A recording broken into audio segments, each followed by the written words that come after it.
Very good morning to my dear computer students. Let us start our lecture. We were discussing chapter number 15. We were on this topic, steps to create database connectivity applications. Students, we have covered these 3 points. Let us have a quick recap of it. Then we will move from step number 4. Okay. Tomorrow we'll be doing practical. When these all steps will be completed up in theory, then we'll be starting up with the practical part of it. Okay, so initially you need to start your Python ideally. Then you need to import a package that is mysql.connector. Okay, and you can use an alias for it. It's your choice whether you want to use it or not. Otherwise, you need to repeat the mysql.connector name of the package again and again. Okay, wherever the connection to this particular package is required. Okay, and then uske baad what we will do, we will open a connection to MySQL database and we will try to connect using the connect function. Okay, this connect function will help us to create a connection between the MySQL and Python. Okay, so this object we are using, connection object. Okay, and this is the library dot connect function, and 4 parameters were supposed to get included in this particular function. One is your host, whose value will remain the same for users like us, like it will be localhost, and user will be root only, and password, the password that you have given to that particular SQL, MySQL, and database that you want to select from your MySQL database. Okay, so 4 parameters are required: host, root, password, and database.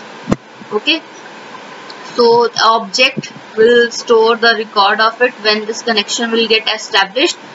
Either it will be 1 or it will be 0. If it is 1, the mycon will store. It is a connection object that is going to indicate whether the connection has been established or not in Python or in MySQL. Okay, if it returns 1, that means the connection has been established properly, and if the statement returns 0, that means there is some certain error and connection has to be checked out. Okay, so we can also check it using this statement. If mycon is mycon dot is connected, if it is 1, okay, then it will say print successfully connected to MySQL database, and if it will not be 1, that means it is 0, then it will show a certain error message, right? So now let us come to step number 4. That was a quick recap of what we have read yesterday. Now we'll be starting up today's lecture. Now we need to create a cursor instance in 4th step. So what is a database cursor? Database cursor is useful control structure. It is a control structure of database connectivity. So basically, when you are going to connect yourself with a database, a control structure is required that is known as your database cursor. Okay.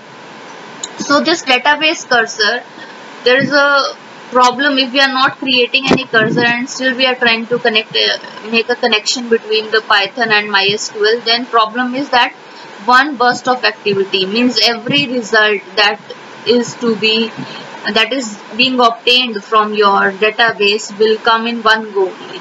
But sometimes we want the access row by row, means one row at a time. So if you are not creating any instance database cursor like this, you are not creating, you will not be able to receive the values or the output, or we can say the result set row by row. So if you want to traverse the result set row by row, then you need to create a database cursor instance. Okay, so it is just like a pointer that will indicate the different elements, or we can say different values or different rows of the database. Okay, so you need to create a cursor. How you will be creating a cursor? So for that you will write the command like cursor object. The name you have to replace yourself, like you can name the variable, likewise you can name the cursor object. Okay, see, there are 2 objects. One is your connection object, another one is your cursor object. So firstly, the connection object will create a connection between Python and MySQL, and then cursor object will help us to retrieve the data one by one, row by row, we can say. How we can define a cursor object? The definition of cursor object has been given here. Database cursor is a special control structure that facilitates the row by row processing of records of the result set, that is the set of records retrieved per query. Okay, I hope it is clear. We need two objects here. One is your connection object, that is mycon here we have taken, and one is your cursor. Okay, this cursor object will store the value whether that connection has been established and that data from that database has been fetched row wise. So whatever result it will get out of it, it will be stored in that cursor object. Okay, this is the cursor function. Okay, that will also help you to fetch the result row by row.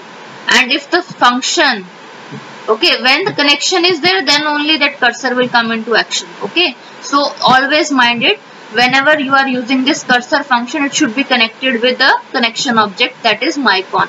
The name of the connection object can be anything. It depends upon your requirement or your choice. Okay, but some connection objects has to be attached with this cursor. Okay, cursor can only do its function when it is attached with the connection object.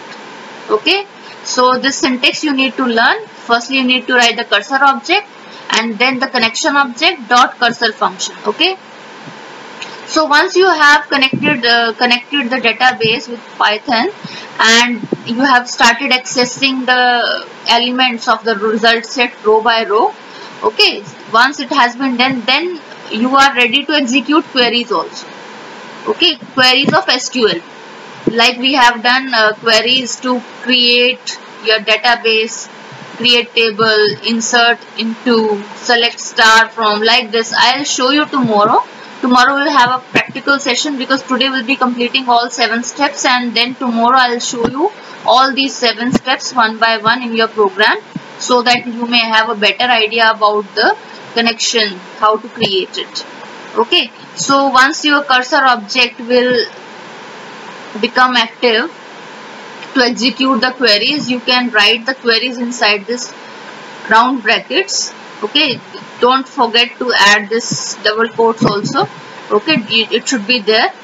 Fine. So the query, every query that will fetch result from the MySQL database should be enclosed inside this double quotes only. If these double quotes are not there, then this query will have no effect.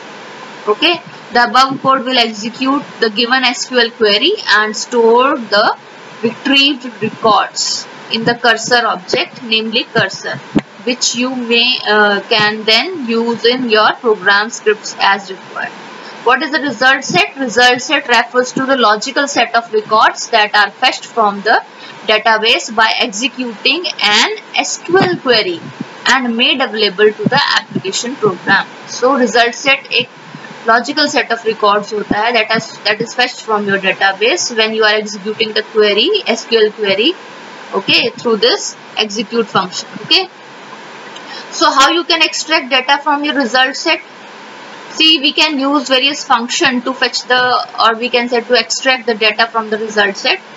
So first one is fetch all. Okay, it will allow you to fetch all the records that are present in your MySQL database. Okay, we will show these functions execution one by one in practical sessions also. So you must learn them first, what all functions we have to use and what are their utilities, and then we will start implementing them practically also. Okay, so we need a cursor to execute all these functions. Means cursor will keep on pointing and this function will give the data. Okay, and that data will be stored in certain variable that we will get printed later on. Fine. So fetch one will help you to return one record from the result set. Okay, if you want to print only one result, then you will use fetch one function. If you want to print or fetch all records from the result set, then you will use fetch all. Okay, fetch many, what it will do, it will fetch out number of records that you will specify. If you write fetch many 3. So it will fetch 3 rows of records from your MySQL database. Okay. Cursor.row count, what it will do? It will count the number of rows, okay, that has been fetched from the result set. Fine. Next is, let us say this is your database, and what he is trying to do, he is trying to implement it using a program. So firstly you will import this library or package, we can say, and he has renamed this MySQL.connector as SQL Tor. Okay. Then myCon is the, what is myCon? myCon is your connection object. Okay. Sorry, your cursor object, and this is your connection object SQL Tor. Okay. This will allow you to make a connection. Okay. Once this connection has been done, so it will check whether it is connected or not. If it is connected, then it is fine. Then if it is not connected, if my con.is connected is false, means you are not able to connect, then it will give a error message, error connecting to MySQL database. Once the connection has been established, this cursor and this cursor object will come into action and will start executing the queries that you are giving here with the help of execute function. Okay. So fetch all, what it will do? It will fetch all the records of the result set. Fine.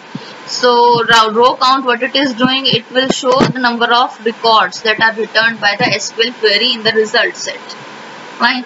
So when you are trying, what he is trying to do, he is trying to print the data that is being fetched by this fetch all function. So if it is able to fetch 5 records, then it will print 5 records. Okay. So we are using a loop also to print all the records of that MySQL database. Fine. So firstly the connection has been established, and then all the data of that MySQL database table has been fetched out. Okay, whatever table was selected, select stars. This is the student table, and we are trying to fetch all the data out of it, and we are printing it also. Okay, this is done with the help of fetch all function. What this row count function will do, row count function will count the number of rows that has been fetched. 1, 2, 3, 4, 5, 6, 7. So it will print 7. Fine. This is done by your row count function. See, whatever row count was there, that has been stored in count, and total number of rows retrieved in result set is given by the count value. Okay, the count variable, whatever it is storing, so it will write it here. It will print it here. Okay. What does this fetch many function will do? Means if you are fetching 4 records, so it will count 4 only. Okay, so it will fetch 4 records for you, and the row count will be 4. Is it clear to you? And what we are doing, we are trying to print this data that has been obtained from fetch many function using the for loop, and inside it we have given a print function also. Okay. What does this fetch one will do? Fetch one will it will return only 1 row from the result set. A pointer is initialized which points to the first record of the result set as soon as you execute a query. Okay. And fetch one will return the record pointed by this pointer. When you fetch one record, the pointer moves to next record. Okay. So when you are fetching one record using this fetch one method, or we can say function, so it will automatically, the control means the pointer, the cursor will get automatically transferred to the next record. Okay.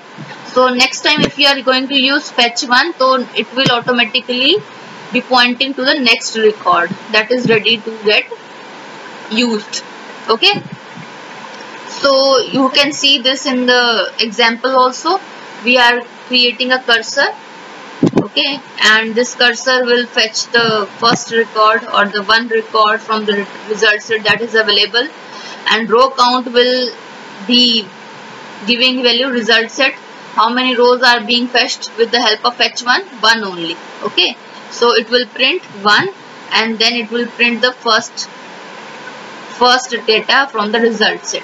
Again, we are printing it with the help of print. Then again what they are trying to do, again fetching one record, again the fetch one function is used.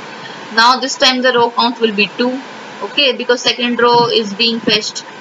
Fine, and the total number of it will print later also. So I hope it is clear to you. So this is a function where they are trying to show you how the fetch one is going to work and fetch many also.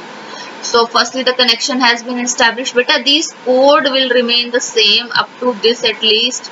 So you can practice it a number of times by writing on your PC so that you may be able to use it.